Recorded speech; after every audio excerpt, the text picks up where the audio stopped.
Olá pessoal, esse é mais um estudo bíblico. Nós estamos tratando sobre adoração cristã.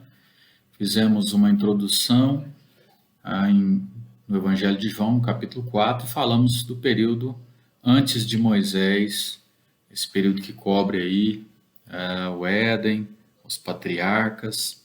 Agora então nós vamos trabalhar um pouco sobre o período de Moisés, que vai aí dentro desse momento de libertação do Egito, a adoração sacrificial, né? E nós vamos fazer esse exame, então, dessa adoração do período da Era de Moisés, introduzindo também um conceito sobre o princípio regulador da adoração. Vamos lá, então, no período de Moisés, nós podemos ter uma visão geral desse período, primeiro trabalhando aí no Egito, onde Deus chama o seu povo para fora do Egito, para adorar no deserto. Depois, um período que nós chamamos de libertação, onde o povo de Deus celebra essa libertação de Deus, né? Depois, nós temos os 10 mandamentos e a relação deles com a adoração. Nós temos a cerimônia da aliança e, por fim, o sistema sacrificial. Então, nós vamos tentar percorrer esses assuntos aí, dando uma visão bíblica dessa adoração no período de Moisés. Bom, Deus então chama o povo para fora do Egito para adorá-lo no deserto. Muito tempo havia se passado, cerca de 400 anos, desde que José desceu ao Egito.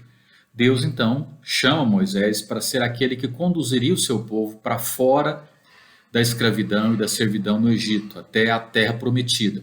Se você ler o texto que se encontra aí, de Êxodo capítulo 3, principalmente os versos 6 a 12, você vai constatar isso que nós estamos dizendo. É interessante que você faça essas leituras desses textos, porque para que o estudo não fique muito comprido, nós não podemos ler todos esses textos, vamos tratar e ler só alguns deles, mas esse é um estudo bíblico que você pode usá-lo na medida que você vai pausando, fazendo essas leituras e sendo guiado aí por esse texto. Então nós vemos esse povo então saindo do Egito e a palavra servir dentro desse texto aí, Dias do capítulo 3, em vez de adorar, elas trazem a mesma ideia, né? Ambas são tradições da mesma palavra hebraica, que pode ser traduzida como para servir ou para adoração. Então o texto é claro quando diz que Deus chamou esse povo para servi-lo no deserto, para adorá-lo no deserto. Isso nós podemos ler de forma clara no capítulo de número 7 de Êxodo, no versículo 16. O texto diz: O Senhor, o Deus dos Hebreus, me enviou a ti para te dizer: deixa ir o meu povo para que me sirva no deserto. E até agora não tens ouvido. São as palavras de Moisés a Faraó, dizendo que Deus havia ordenado que ele libertasse o povo para servi-lo, para adorá-lo no deserto. Essa é a palavra, visto que serviço é entendido como parte da adoração.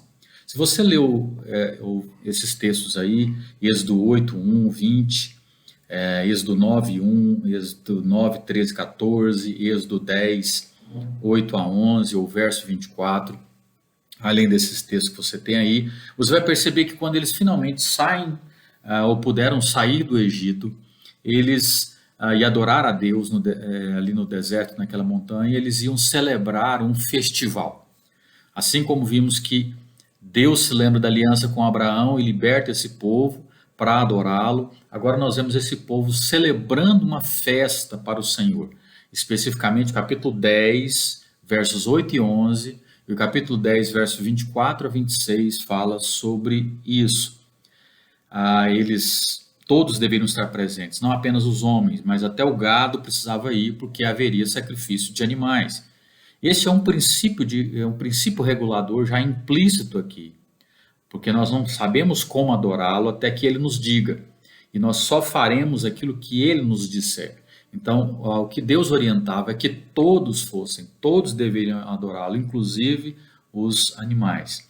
Por fim, você se lembra que o faraó deixa o povo ir por causa da morte dos filhos primogênitos, né? Durante essa praga final, é a praga que institui a Páscoa, né? Nós vemos que a última praga era a morte dos primogênitos, ou seja, se Faraó não libertasse Israel, todos os primogênitos dos egípcios morreriam. Mas o povo seria poupado, porque o povo sacrificaria um animal, colocaria o sangue daquele animal nas ombreiras das suas portas, e ali então, quando o abominável da desolação passasse, ele então veria o sangue naquelas portas e ele então não mataria os filhos daqueles que criam nessa promessa. Essa é a instituição da Páscoa, que deveria ser celebrada, comida, havia todo um ritual envolvido nisso. Se você tiver interesse, você pode ouvir, você pode ver os outros vídeos, especificamente quando eu trouxe alguns estudos sobre o judaísmo, eu falei muito sobre a questão da Páscoa, então você pode fazer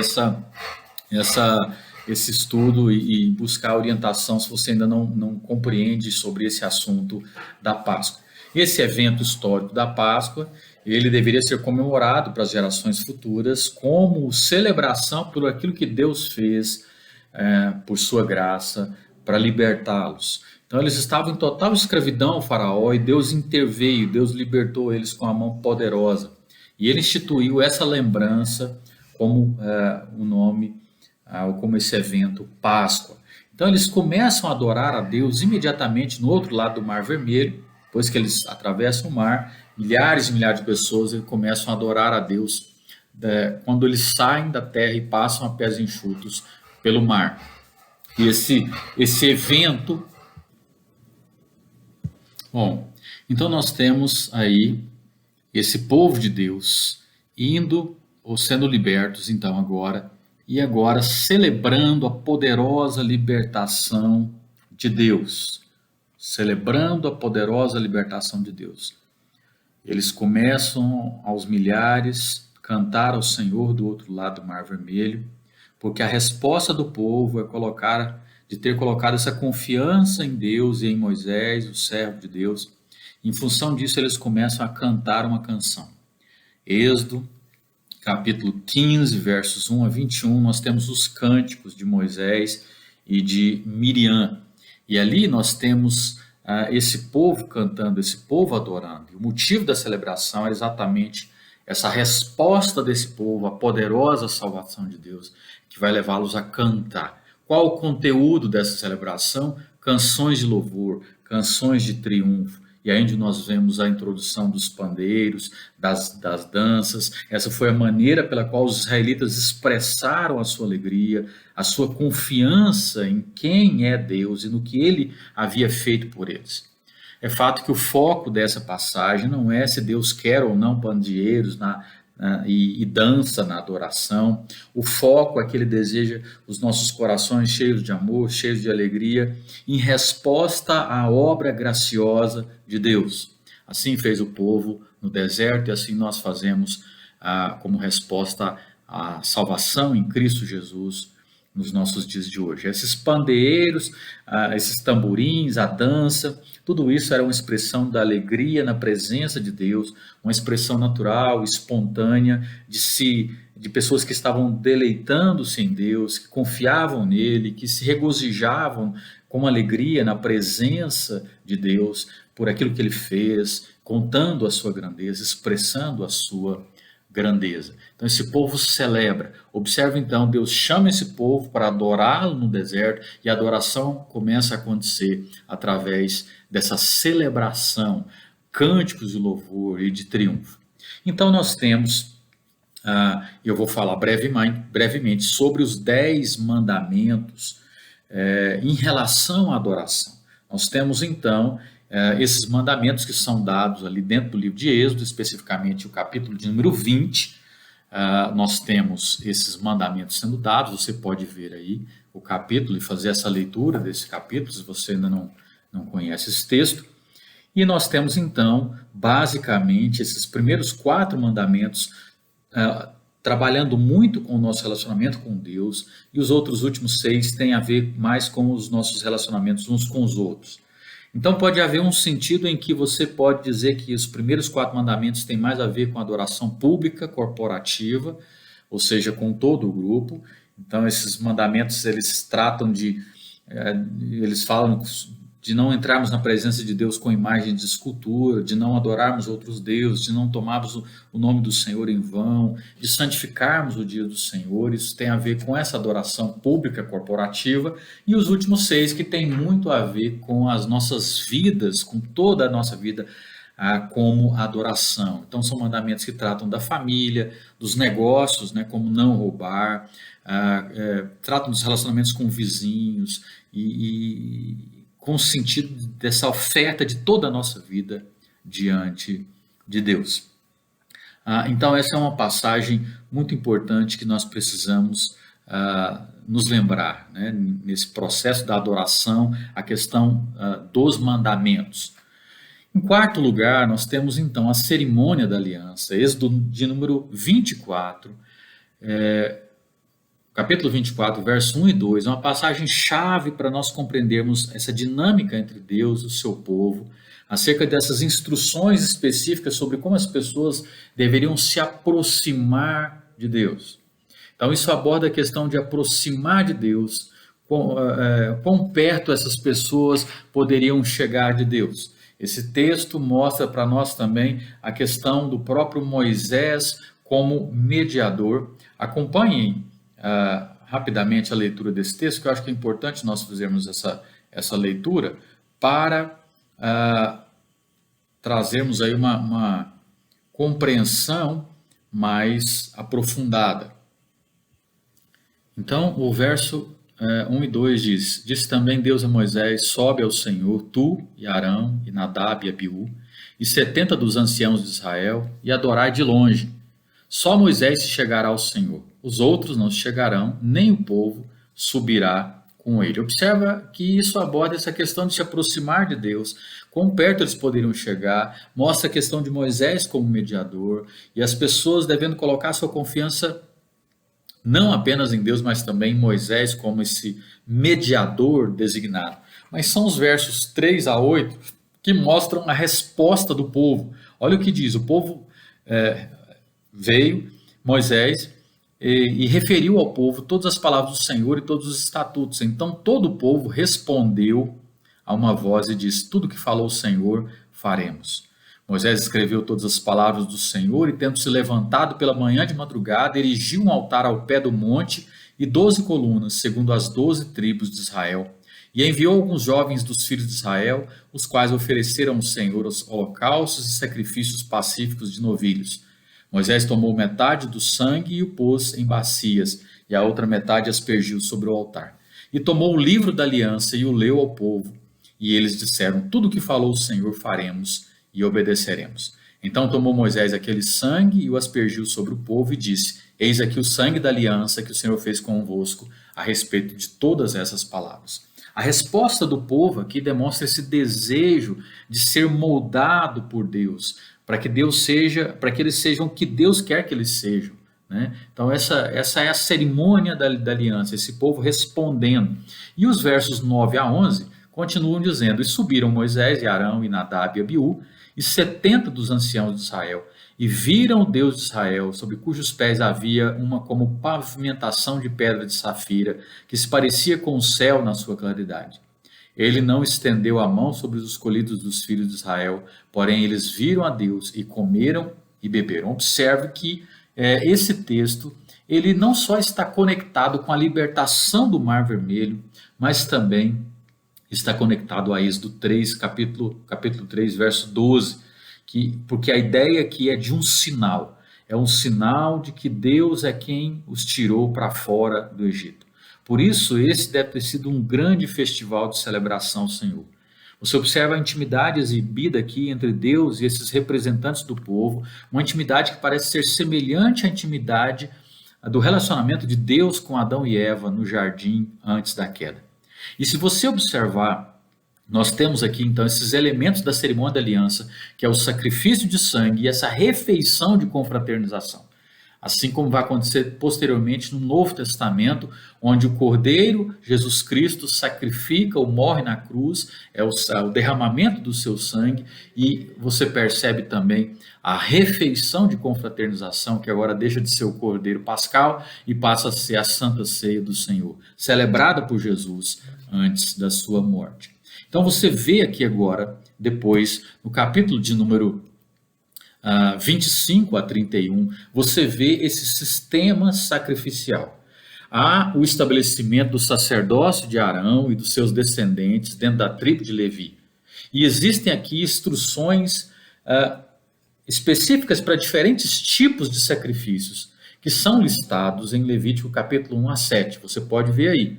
O sacerdócio de Arão, Levítico 8, 9, os sacrifícios, Levítico 1 a 7. Você pode ler isso sendo relatado. E também, por favor, leia Êxodo 25 a 31. É um texto grande, mas é onde você percebe essas coisas sendo estabelecidas.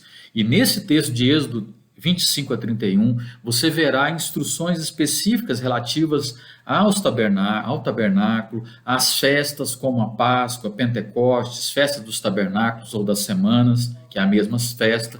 Sobre esses assuntos de festas também, tratei bastante sobre isso quando falei sobre adoração outras vezes e também quando trabalhei sobre o judaísmo especificamente. Observe aí no texto que você tem diante de você os festivais ou as festas. Levítico 23 é uma descrição fascinante das festas.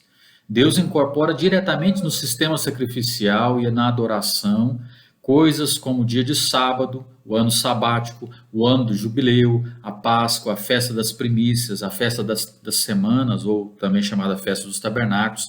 Você pode ler tudo isso aí. São todas as festas ou os festivais sendo instituídos como parte desse sistema também de adoração dentro do período de Moisés. Levítico 23, especificamente do capítulo 37 ao 43, você vai ver isso. Observe quantas vezes a palavra comemorar é usada nessa passagem. As pessoas deveriam se reunir e elas não vão simplesmente oferecer um sacrifício e ir embora, né? Como muitas vezes as pessoas vão num culto matinal na igreja ou à noite e depois vão para viver suas vidas durante a semana inteira do jeito que elas quiserem. Não, os israelitas eles iam celebrar os festivais e sempre ali, seja em qualquer que fossem as festas dentro das semanas, esses festivais falavam dessa presença sustentadora de Deus, dessa presença prolongada de Deus com o seu povo. E isso deveria ir para a vida dessas pessoas, celebrando a Deus por quem Ele é e por aquilo que Ele fazia na vida dessas pessoas. Então você observa que a vida de Israel era uma vida de celebração. Era uma vida onde Deus estava no centro. Não era só um momento, mas era um momento de festa, era um momento de celebração. Nesse instante, então, eu quero trabalhar um pouco sobre o princípio regulador, que você pode ler, o princípio regulador da adoração, que nós vamos falar muito sobre esse assunto daqui em diante, que você pode ler em Deuteronômio, no capítulo 4, versos 1 a 2, e no capítulo 4, versos 12 a 32. A definição básica para o princípio regulador é claramente a ideia dessa regulação de vida, regulação da adoração. Ou seja, a ideia de que nada deveria ser acrescentado ao que Deus diz e nada deveria ser retirado daquilo que Deus disse. Esse exemplo pode ser específico, como no caso de Nadab e Abiú, e no incenso proibido que eles tentaram ofertar a Deus. Levítico 10, versos 1 a 3, é importante também lermos essa passagem. Levítico 10, 1 a 3, diz o seguinte: Nadab e Abiú, filhos de Arão, tomaram cada um o seu incensário e puseram neles fogo, e sobre este incenso, e trouxeram fogo estranho perante a face do Senhor, o que lhes não ordenaram. Então saiu fogo de diante do Senhor e os consumiu, e morreram perante o Senhor. E falou Moisés a Arão: Isto é o que o Senhor disse: Mostrarei a minha santidade naqueles que se cheguem a mim, e serei glorificado diante de todo o povo. Porém, Arão se calou. Observe que esse ponto de Levítico aqui é sobre a história de Nadab e Abiú. E sobre esse princípio regulador da adoração. Nós não podemos adorar a Deus do jeito que a gente quer, mas devemos adorá-lo como ele prescreve, como ele regulou. Aqui nós temos Nadab e Abiú, de forma criativa, da sua própria imaginação, tentando adicionar alguma combinação para o incenso, que deveria ser queimado nos incensários.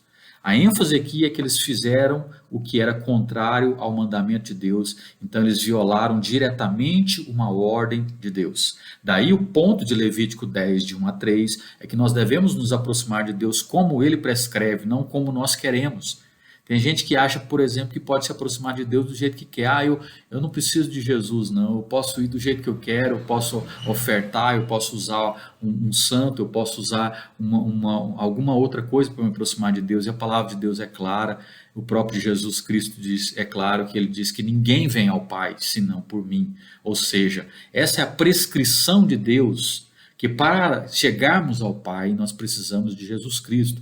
Então, dentro dos princípios que regulam a adoração, Jesus Cristo é fundamental, como nós vimos no Evangelho de João, capítulo 4. Não há adoração a Deus senão por meio de Jesus Cristo. Então, não há outras formas que nós podemos inventar para adorar a Deus. Então, Nadab e Abiú, eles violaram essa ordem de prescrição de adoração. Deus dava instruções detalhadas sobre o sistema de sacrifícios, como o sacerdote deveria fazer o incenso, como ele deveria cortar os animais, como o sacerdote deveria se vestir. Tudo isso mostra que o regulamento do sistema sacrificial era preciso e detalhado conforme a ordem de Deus.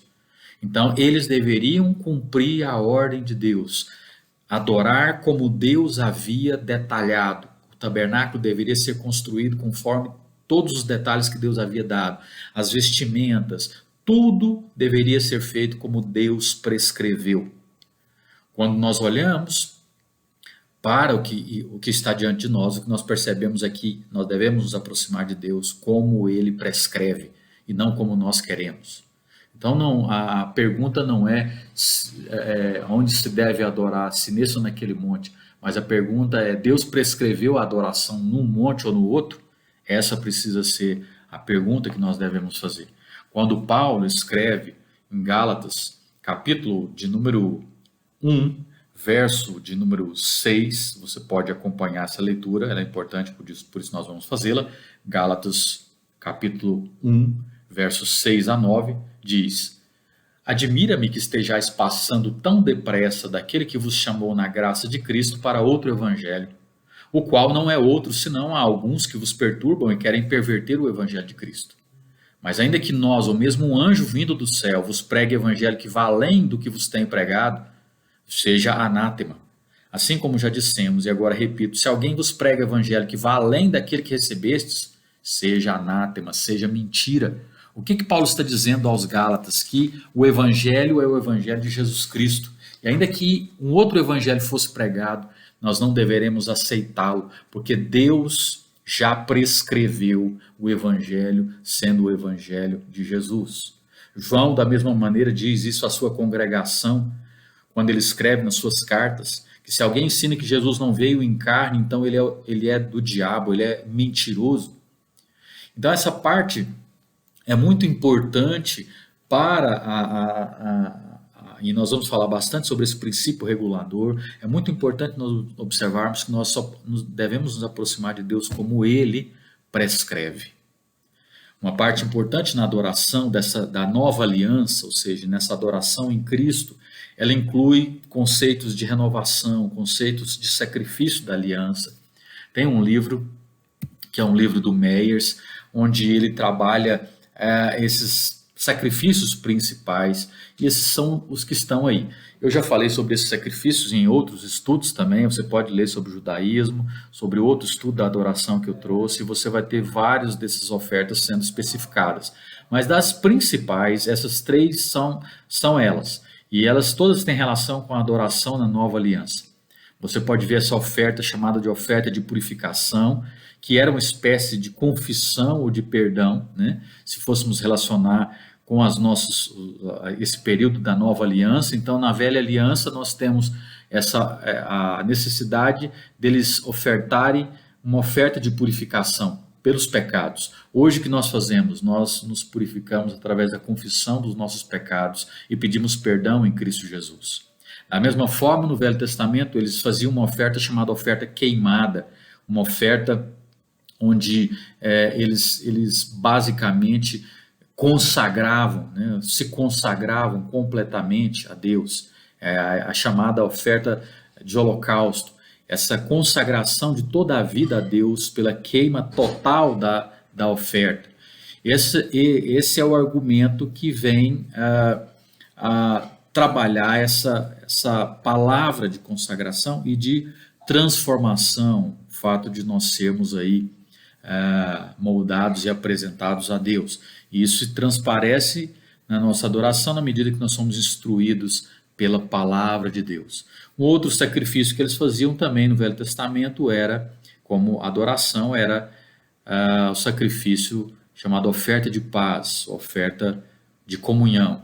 Essa é o que captura na nova aliança a celebração da ceia, porque aqui há um sacrifício, uma refeição baseada nesse sacrifício. Então, observe que nós temos no Velho Testamento a oferta de purificação, na nova aliança isso é a confissão e o perdão de pecados, no Velho Testamento nós temos o holocausto, a oferta queimada, onde tudo deveria ser consumido, na nova aliança essa era a consagração, a transformação total do nosso ser, como Paulo diz, o vosso culto racional completo, e nós tínhamos também a oferta de paz, a oferta de comunhão no Velho Testamento, e que na nova aliança nós falamos da oferta da comunhão, da ceia do Senhor. Então observe a oferta, aqui temos a oferta de paz, que não só tira o nosso pecado e oferece as nossas vidas a Deus como oferta pelo pecado e o holocausto, mas também dá a oportunidade de nós comermos e bebermos com Deus. Então, o Myers fala isso no livro dele, e ele traz uma relação dessa adoração bíblica, velho testamentária, com o Novo Testamento, onde você tem primeiro Deus tomando a iniciativa aí e convidando esses homens para o relacionamento com ele, na adoração, né? O convite à invocação, à presença de Deus. Depois você tem esse Deus separando o seu povo do pecado, é a confissão e o perdão, o arrependimento.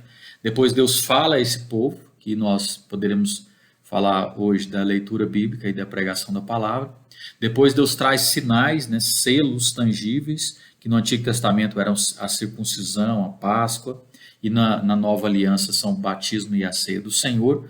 E depois Deus providenciando a sucessão da aliança, a bênção, né, e o envio das pessoas dentro do padrão do Novo Testamento. Então, basicamente, esse padrão é invocação, confissão, consagração, comunhão e envio, como nós vemos também na relação de princípio de culto, né, de ordem de culto dentro dos nossos dias.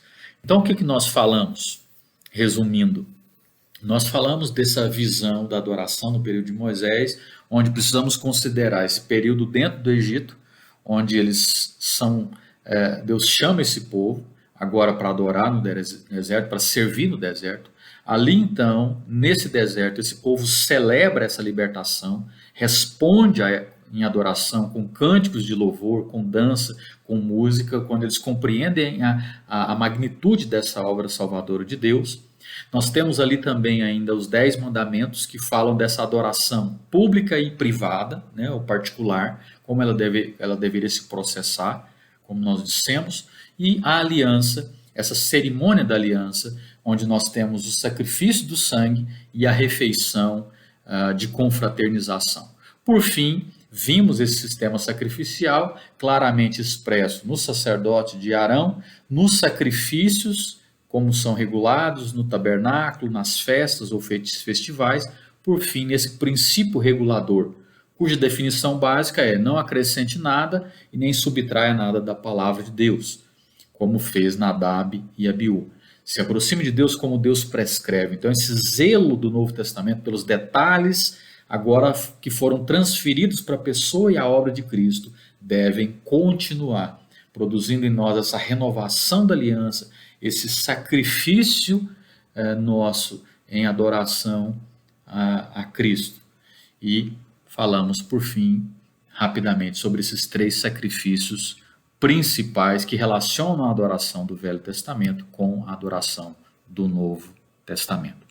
Nós vamos ficar nessa aula por aqui, encerrando os nossos 30 minutos de aula. No próximo encontro, nós continuamos falando então da adoração no período dos reis, no período de Davi, Salomão e também um pouco aí dentro dessas histórias. Então, aguardo você até a próxima semana.